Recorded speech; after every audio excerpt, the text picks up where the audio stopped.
जय हिंद, वंदे मातरम। प्यारे साथी, तो स्वागत है आप सभी को नीरज कॉम्पिटिटिव क्लासेस में। तो मेरे प्यारे साथी, इस वीडियो में हम आप सभी के लिए लुसेंट किताब का संपूर्ण निचोड़ लिया है, जिसमें आधुनिक इतिहास का मोस्ट इम्पॉर्टेंट प्रश्न होने वाले हैं। इसमें 40 प्रश्न हैं और ये भी बहुत महत्वपूर्ण प्रश्न है प्यारे साथी। ये जितने भी प्रश्न हैं और ये कहीं ना कहीं एग्जाम में पूछे गए हैं और पूछे जाने का इससे अधिक संभावनाएं हैं। तो आप इस वीडियो में लास्ट तक बने रहें, जिससे आपकी तैयारी बहुत अच्छे तरीके से हो पाए प्यारे साथी। ठीक है, तो चलिए हम लोग इस सेशन को आगे बढ़ाते हैं। तो चलिए हम लोग फर्स्ट नंबर प्रश्न पर ध्यान देंगे। तो यहाँ पे देखिए, फर्स्ट नंबर प्रश्न में दिया हुआ है, निम्नलिखित में से प्रथम दिल्ली दरबार किस समय आयोजित किया गया था, यानी किसके समय प्रथम दिल्ली दरबार को आयोजित किया गया था। तो इस प्रश्न का बिल्कुल राइट आंसर हो जाएगा ऑप्शन नंबर, जो कि ए, लॉर्ड लिटन के समय प्रथम दिल्ली दरबार को आयोजित किया गया था। और यह किस वर्ष हुआ था, तो यह 1877 ईस्वी में प्रथम दिल्ली दरबार को आयोजित किया गया था। ठीक है फ्रेंड्स, यहाँ पे देखिए लॉर्ड कर्जन दिया हुआ है। तो लॉर्ड कर्जन, जो कि इसके समय बंगाल विभाजन जो कि 1905 ईस्वी में बंगाल विभाजन हुआ था मेरे प्यारे साथी। ठीक है, यहाँ पे देखिए लॉर्ड डलहौजी जो है, तो लॉर्ड डलहौजी के समय जो कि रेल सेवा डाक सेवा का प्रारंभ हुआ था लॉर्ड डलहौजी के समय। ठीक है प्यारे साथी, तो चलिए हम लोग यहाँ पे दूसरा नंबर प्रश्न पर ध्यान देंगे। तो यहाँ पे देखिए दूसरा नंबर प्रश्न में दिया हुआ है, अस्थाई बंदोबस्ती किस राज्य में लागू किया गया था। तो अस्थाई बंदोबस्ती जो है वह किस राज्य में लागू किया गया था। तो इस प्रश्न का बिल्कुल राइट आंसर हो जाएगा, जो कि ऑप्शन नंबर सी, जो कि अस्थाई बंदोबस्ती जो कि कर्नाटका में लागू किया गया था प्यारे साथी। ठीक है, देखिए यहाँ पे देखिए ऑप्शन नंबर ए में दिया हुआ है मुंबई में कौन सा लागू किया गया था। तो यहाँ पे रैयतवाड़ी व्यवस्था जो कि मुंबई में लागू किया गया था। ठीक है, और यह अस्थाई बंदोबस्ती किसने लागू किया था, तो लॉर्ड कॉर्नवालिस ने जो कि अस्थाई बंदोबस्ती को लागू किया था। ठीक है, चलिए हम लोग यहाँ पे आगे बढ़ते हुए तीसरा नंबर प्रश्न पर ध्यान देंगे। यहाँ पे देखिए तीसरा नंबर प्रश्न में दिया हुआ है, निम्नलिखित में से यह कथन किसका है, कांग्रेस मुट्ठी भर लोगों का संगठन है। तो यह बताइए कि यह कथन किसका है कि कांग्रेस जो है वह मुट्ठी भर लोगों का संगठन है। तो इस क्वेश्चन का बिल्कुल राइट आंसर हो जाएगा प्यारे साथी, जो कि option number D, Lord Dufferin जो है वह कांग्रेस के बारे में कहे हैं कि कांग्रेस जो है वह मुट्ठी भर लोगों का एक संगठन है। और लॉर्ड डफरिन के समय ही 1885 में जो कि भारतीय राष्ट्रीय कांग्रेस की स्थापना हुआ था। और भारतीय राष्ट्रीय कांग्रेस के अध्यक्ष कौन थे सर्वप्रथम, तो WC बनर्जी के रूप में सर्वप्रथम अध्यक्ष थे प्यारे फ्रेंड्स। ठीक है, यहाँ पे देखिए महात्मा गांधी, तो महात्मा गांधी को जो कि अंग्रेज़ों ने कैसर ए हिंद की उपाधि दी थी प्यारे फ्रेंड्स। तो चलिए हम लोग यहाँ पे आगे बढ़ते हैं और प्रश्न नंबर 4 को देखेंगे। यहाँ पे देखिए प्रश्न नंबर 4 में दिया हुआ है, निम्नलिखित में से किस भारतीय प्रेस का मुक्तदाता कहा जाता है। तो किस भारतीय प्रेस को मुक्तदाता कहा जाता है, तो इसका बिल्कुल राइट आंसर हो जाएगा, जो कि ऑप्शन नंबर ए, चार्ल्स मेडाकॉफ को भारतीय प्रेस का मुक्तदाता के रूप में जानते हैं प्यारे फ्रेंड्स। ठीक है, यहाँ पे देखिए लॉर्ड लिटन दिया हुआ है, जो कि ऑप्शन नंबर डी में यह वर्नाकुलर एक्ट लाने वाला जो कि था लॉर्ड लिटन। ठीक है, और वर्नाकुलर एक्ट जो कि समाचार पत्र को प्रतिबंध कर दिया था, भारतीय समाचार पत्र को। ठीक है प्यारे फ्रेंड्स, तो चलिए हम लोग आगे बढ़ते हैं और प्रश्न नंबर 5 को देखेंगे। यहाँ पे देखिए प्रश्न नंबर 5 में दिया हुआ है प्यारे साथी, जो कि कैबिनेट मिशन के अध्यक्ष कौन थे। तो कैबिनेट मिशन के अध्यक्ष कौन थे, तो इसका बिल्कुल राइट आंसर हो जाएगा ऑप्शन नंबर बी, जो कि लॉरेंस जो थे वह कैबिनेट मिशन के अध्यक्ष के रूप में थे प्यारे साथी। ठीक है, यहाँ पे देखिए ऑप्शन नंबर डी में दिया हुआ है लॉर्ड रिपन। तो लॉर्ड रिपन के बारे में थोड़ा हम लोग समझ लेंगे प्यारे साथी। तो लॉर्ड रिपन जो कि वर्नाकुलर एक्ट जो था, वर्नाकुलर एक्ट को समाप्त कर दिया था वर्नाकुलर एक्ट को। ठीक है, और इन्हीं के समय जनगणना पूर्ण रूप से जनगणना हुआ था प्यारे फ्रेंड्स। ठीक है, तो चलिए हम लोग यहाँ पे आगे बढ़ते हुए 7वां नंबर प्रश्न पर ध्यान देंगे। तो यहाँ पे देखिए 7वां नंबर प्रश्न में दिया हुआ है, जो कि अंतिम सरकार के वित्त मंत्री के रूप में कौन थे। तो अंतिम सरकार के जो वित्त मंत्री के रूप में कौन थे, तो इस प्यारे प्रश्न का बिल्कुल राइट आंसर हो जाएगा, जो कि ऑप्शन नंबर ए हो जाएगा प्यारे साथी, जो कि लियाकत अली जो थे वो अंतिम सरकार के वित्त मंत्री के रूप में थे प्यारे साथी। ठीक है, जवाहरलाल नेहरू दिया हुआ है, तो जवाहरलाल नेहरू जो कि अंतिम सरकार के या प्रधानमंत्री के रूप में थे, क्या चीज़, प्रधानमंत्री के रूप में जो कि यह थे। ठीक है, यहाँ पे देखिए सरदार पटेल के बारे में दिया हुआ है, तो सरदार पटेल जो कि यह गृह मंत्री थे, अंतिम सरकार के या गृह मंत्री के रूप में थे। चलिए आगे बढ़ते हुए हम लोग 7वां नंबर प्रश्न पर ध्यान देंगे। तो यहाँ पे देखिए 7वां नंबर प्रश्न में दिया हुआ है, निम्नलिखित में से वर्नाकुलर एक्ट भारत में कब लागू किया गया था। तो वर्नाकुलर एक्ट यह कौन से ले आए थे, तो वर्नाकुलर एक्ट को जो कि लिट्टन द्वारा जो कि ले आया गया यह वर्नाकुलर एक्ट है। ठीक है प्यारे फ्रेंड्स, और यह जो कि 1878 ईस्वी में वर्नाकुलर एक्ट को लाया गया था प्यारे साथी। ठीक है, तो चलिए हम लोग यहाँ पे देखिए दिया हुआ ऑप्शन नंबर बी में दिया हुआ है 1885। तो भारतीय राष्ट्रीय कांग्रेस की स्थापना किया गया था प्यारे साथी, और इसमें इसके अध्यक्ष सर्वप्रथम WC बनर्जी के रूप में थे। ठीक है, तो चलिए आगे बढ़ते हैं, हम लोग सेशन को आगे बढ़ाते हैं और यहाँ पे 8वां नंबर प्रश्न पर ध्यान देंगे। तो यहाँ पे देखिए 8वां नंबर प्रश्न में दिया हुआ है, निम्नलिखित में से भारत का पहला गवर्नर जनरल कौन था। यहाँ पे देखिए भारत का पहला गवर्नर जनरल के बारे में बात किया जा रहा है कि कौन था। तो इस प्रश्न का बिल्कुल राइट आंसर हो जाएगा ऑप्शन नंबर जो कि ए, लॉर्ड विलियम बेंटिंक साहब जो थे वह भारत के पहला गवर्नर जनरल के रूप में थे। ठीक है, यहाँ पे देखिए ऑप्शन नंबर जो कि बी में दिया हुआ है लॉर्ड कैनिंग। तो लॉर्ड कैनिंग क्या थे, तो यह भारत के प्रथम वायसराय के रूप में थे, प्रथम वायसराय के रूप में जो कि लॉर्ड कैनिंग साहब थे प्यारे साथी। ठीक है, चलिए आगे बढ़ते हुए हम लोग क्वेश्चन को बढ़ाते हैं आगे, और यहाँ पे देखिए 9 नंबर प्रश्न में दिया हुआ है, निम्नलिखित में से भारत के स्वतंत्रता का अधिनियम ब्रिटिश संसद में कब प्रस्तुत किया गया था। तो ब्रिटिश संसद में भारत के स्वतंत्रता का अधिनियम कब प्रस्तुत किया गया था। तो इस क्वेश्चन का बिल्कुल राइट आंसर हो जाएगा ऑप्शन नंबर ए, जो कि 4 जुलाई 1947 को भारत के स्वतंत्रता का अधिनियम ब्रिटिश संसद में प्रस्तुत किया गया था। ठीक है प्यारे साथी, और यह आज़ाद 15 अगस्त 1947 को यह आज़ाद हो गया था। ठीक है प्यारे साथी, तो चलिए हम लोग इस क्वेश्चन को आगे बढ़ाते हैं। यहाँ पे देखिए 10वां नंबर प्रश्न में दिया हुआ है, चिपको आंदोलन कब हुआ था। तो यहाँ पे देखिए चिपको आंदोलन के बारे में बात किया जा रहा है। तो चिपको आंदोलन कब हुआ था, और यह चिपको आंदोलन जो कि उत्तर प्रदेश और उत्तराखंड में हुआ था।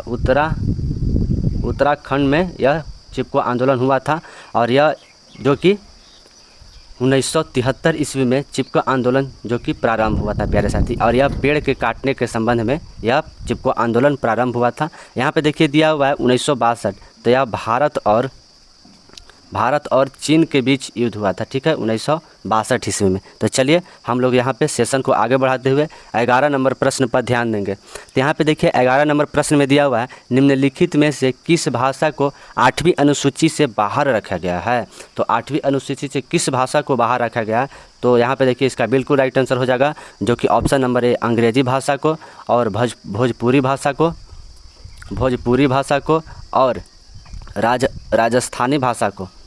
राजस्थानी भाषा को जो कि 8वीं अनुसूची से बाहर रखा गया है प्यारे साथी। ठीक है, और इन सभी भाषा को 8वीं अनुसूची में शामिल किया गया। तेलुगु, नेपाली एंड मणिपुरी को 8वीं अनुसूची में शामिल किया गया है। ठीक है, तो चलिए हम लोग यहाँ पे सेशन को आगे बढ़ाते हैं, और यहाँ पे हम लोग 12 नंबर प्रश्न पर ध्यान देंगे। तो यहाँ पे देखिए 12 नंबर प्रश्न में दिया हुआ है, किस लोकसभा सत्र में 5 वर्ष न होकर 6 वर्ष कार्यकाल हुआ था। तो यहाँ पे देखिए यह क्वेश्चन बहुत प्यारा है, और VVI ऐसे प्रश्न एग्जाम में पूछे जाते हैं प्यारे साथी।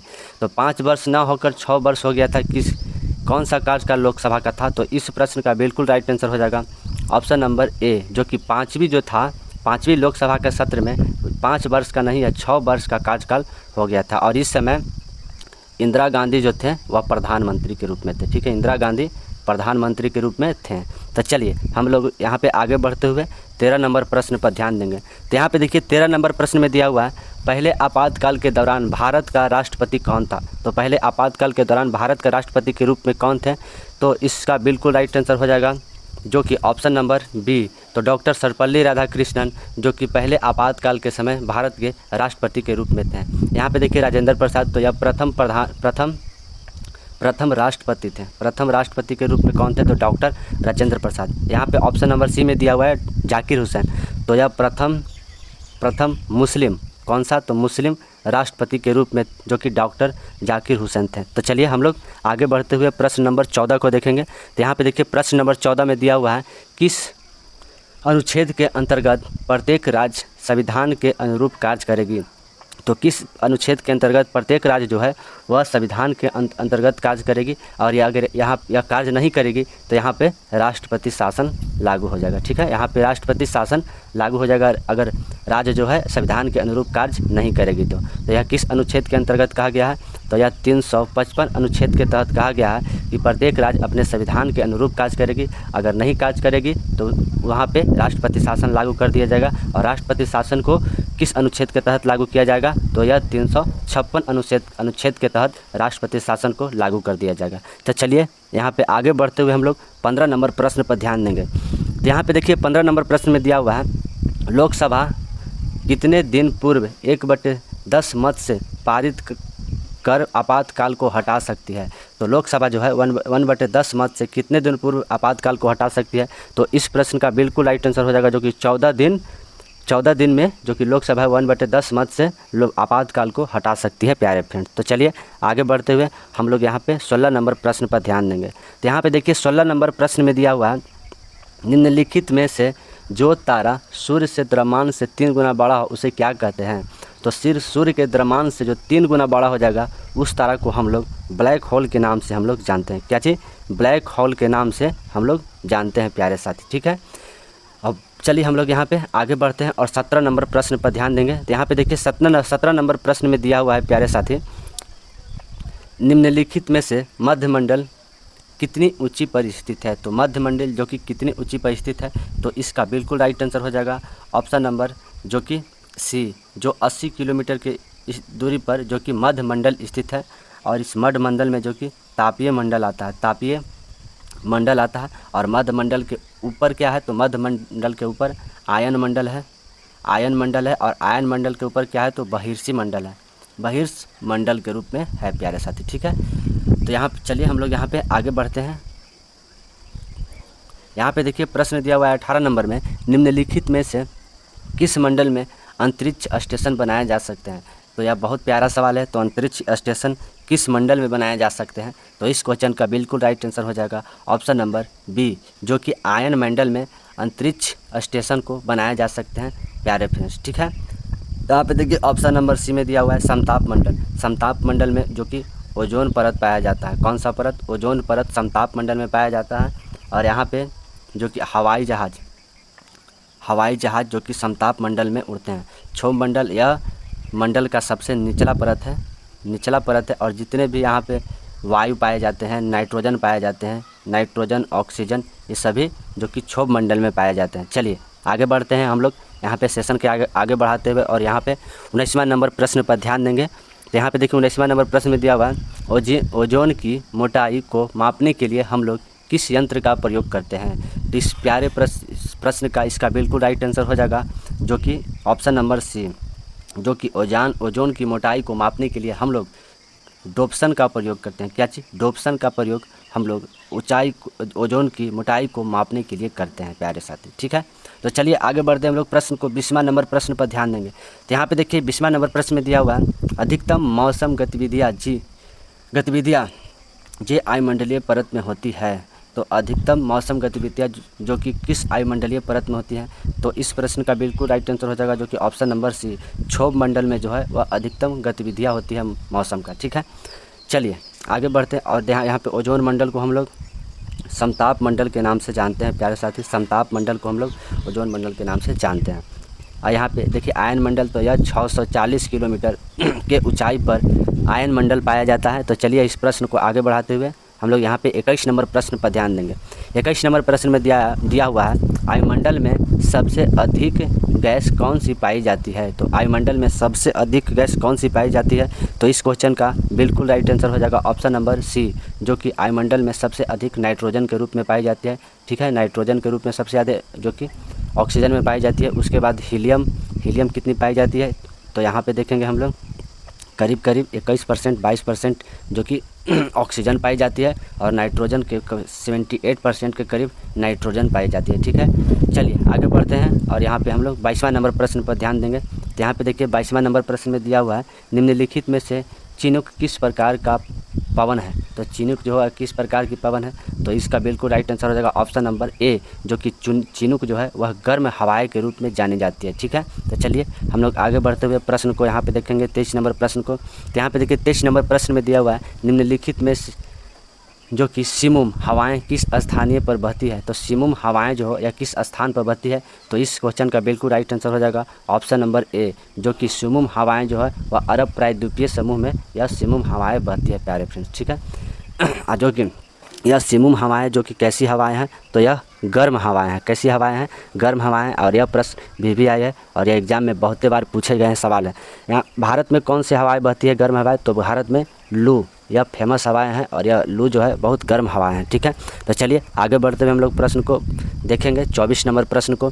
यहाँ पे देखिए 24 नंबर प्रश्न में दिया हुआ है, निम्नलिखित में से काल वैशाखी हवाएं किस स्थान पर बहती हैं। तो काल वैशाखी हवाएं जो कि किस स्थान पर बहती हैं, तो इस क्वेश्चन का बिल्कुल राइट आंसर हो जाएगा ऑप्शन नंबर बी, जो कि बंगाल के क्षेत्र में काल वैशाखी हवाएं के रूप में बहती है। ठीक है प्यारे फ्रेंड्स, चलिए हम लोग यहाँ पे आगे बढ़ते हुए प्रश्न को देखेंगे 25 नंबर। तो यहाँ पे देखिए 25 नंबर प्रश्न में दिया हुआ है, राज्यसभा के सभापति कौन होता है। तो राज्यसभा के सभापति के रूप में किसे नियुक्त किया जाता है, तो इस क्वेश्चन का बिल्कुल राइट आंसर हो जाएगा ऑप्शन नंबर जो कि बी, जो कि उपराष्ट्रपति को हम लोग राज्यसभा के सभापति के रूप में कहते हैं। ठीक है, तो यहाँ पे देखिए राष्ट्रपति दिया हुआ है, तो राष्ट्रपति की शपथ की चर्चा जो कि 60 अनुच्छेद में है। राष्ट्रपति की शपथ की चर्चा, पद की चर्चा कितने अनुच्छेद में है, तो यह 52वां अनुच्छेद में पद की चर्चा है। राष्ट्रपति सज़ा को माफ़ कर सकता है कितने अनुच्छेद के तहत, तो यह 72 अनुच्छेद के तहत राष्ट्रपति सज़ा को माफ़ कर सकता है।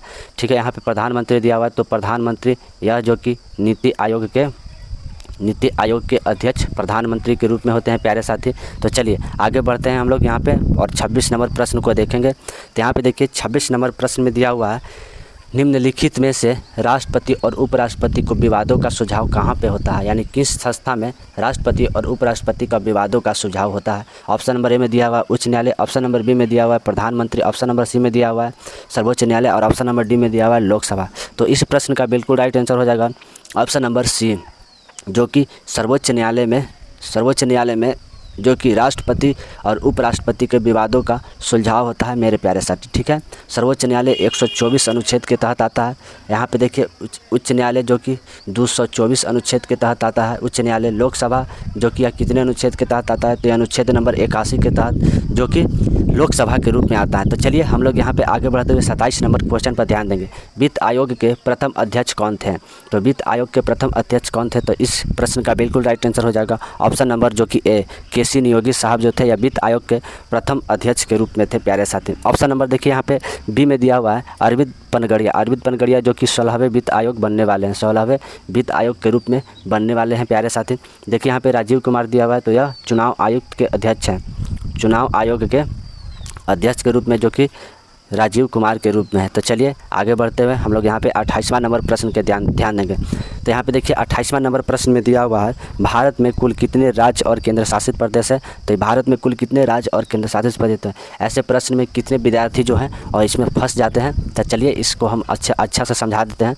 यहाँ पे देखिए इस क्वेश्चन का बिल्कुल राइट आंसर हो जाएगा ऑप्शन नंबर बी, जो कि यहाँ पे देखिए 28 राज्य और 8 केंद्र शासित प्रदेश है अभी भारत में। ठीक है, यहाँ पे देखिए इसको याद करने का ट्रिक, यहाँ पे देखिए 8 दिया हुआ है, तो इसके अंत में भी 8 दिया हुआ है। ठीक है, तो इसे याद करने का सबसे आसान तरीका है, तो आप लोग इसे ध्यान से याद कर लीजिएगा। तो चलिए आगे बढ़ते हुए हम लोग 29 नंबर प्रश्न को देखेंगे।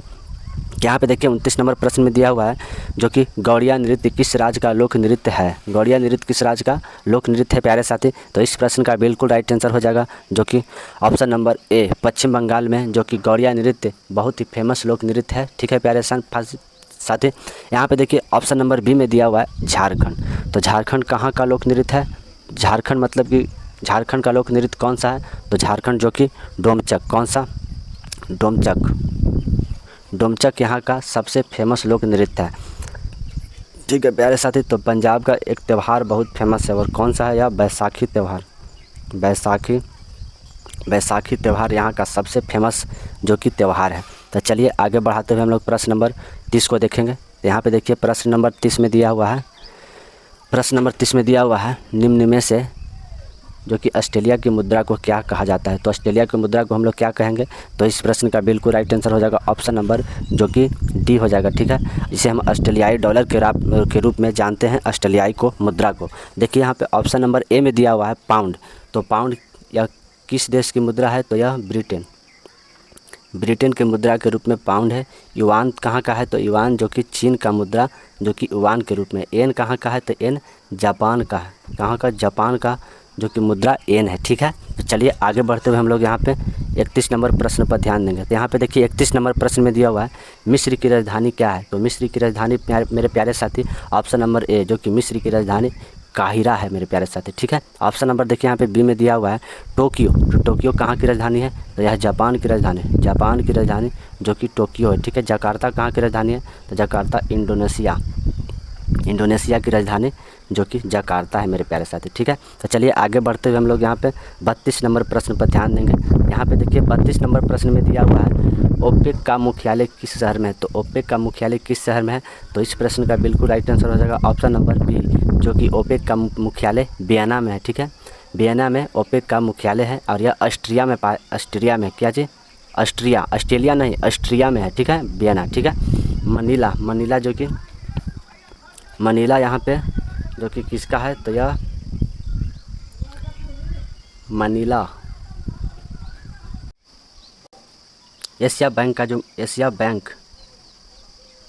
एशिया बैंक का मुख्यालय कहाँ पे है? तो यह मनीला में है प्यारे साथी। तो चलिए आगे बढ़ते हुए हम लोग प्रश्न सेशन को आगे बढ़ाते हैं और यहाँ पे 33 नंबर प्रश्न को देखेंगे। यहाँ पे देखिए 33 नंबर प्रश्न में दिया हुआ है विश्व के सबसे खरापन झील के रूप में कौन सा है? तो इस प्रश्न का बिल्कुल राइट आंसर हो जाएगा ऑप्शन नंबर ए जो कि डॉन हुआन झील विश्व का सबसे खरापन झील के रूप में है, ठीक है। तो चलिए यहाँ पे हम लोग आगे बढ़ते हैं और यहाँ पे देखिए सांभर झील दिया हुआ है। तो सांभर झील जो कि राजस्थान में है, राजस्थान में जो कि सांभर झील है। सुपीरियर झील तो विश्व का सबसे मीठे पानी का झील जो कि सुपीरियर झील के रूप में है, ठीक है। तो चलिए आगे बढ़ते हैं हम लोग यहाँ पे 34 नंबर प्रश्न पर ध्यान देंगे। तो यहाँ पे देखिए 34 नंबर प्रश्न दिया हुआ है सोन नदी किस पहाड़िया से निकली है? तो सोन नदी जो कि अमरकंटक की पहाड़िया से निकली है। तो इस क्वेश्चन का बिल्कुल राइट आंसर हो जाएगा ऑप्शन नंबर बी, ठीक है। तो चलिए आगे बढ़ते हैं हम लोग यहाँ पे और यहाँ पे 35 नंबर प्रश्न पर ध्यान देंगे। तो 35 नंबर प्रश्न में दिया हुआ है निम्नलिखित में से कौन सा नदी कर्क रेखा को 2 बार काटती है? तो यह भारत में, ठीक है। भारत में कर्क रेखा को 2 बार काटने वाली नदी कौन सी है? तो इस प्रश्न का बिल्कुल राइट आंसर हो जाएगा ऑप्शन नंबर ए जो कि माही नदी भारत में कर्क रेखा को 2 बार काटती है। यहाँ पे देखिए ऑप्शन नंबर सी में दिया हुआ है गंगा नदी, जिसकी लंबाई कितनी है? तो 2525 किलोमीटर जो कि गंगा नदी की लंबाई है प्यारे फ्रेंड्स, ठीक है। असम नदी कहाँ है? ब्रह्मपुत्र नदी कहाँ है? तो यह असम में है, ठीक है, असम में। और यह मांझली द्वीप का निर्माण करता है, मांझली द्वीप जो कि विश्व का सबसे बड़ा द्वीप में से एक है, ठीक है। तो चलिए आगे बढ़ते हैं हम लोग यहाँ पे 36 नंबर प्रश्न को देखेंगे।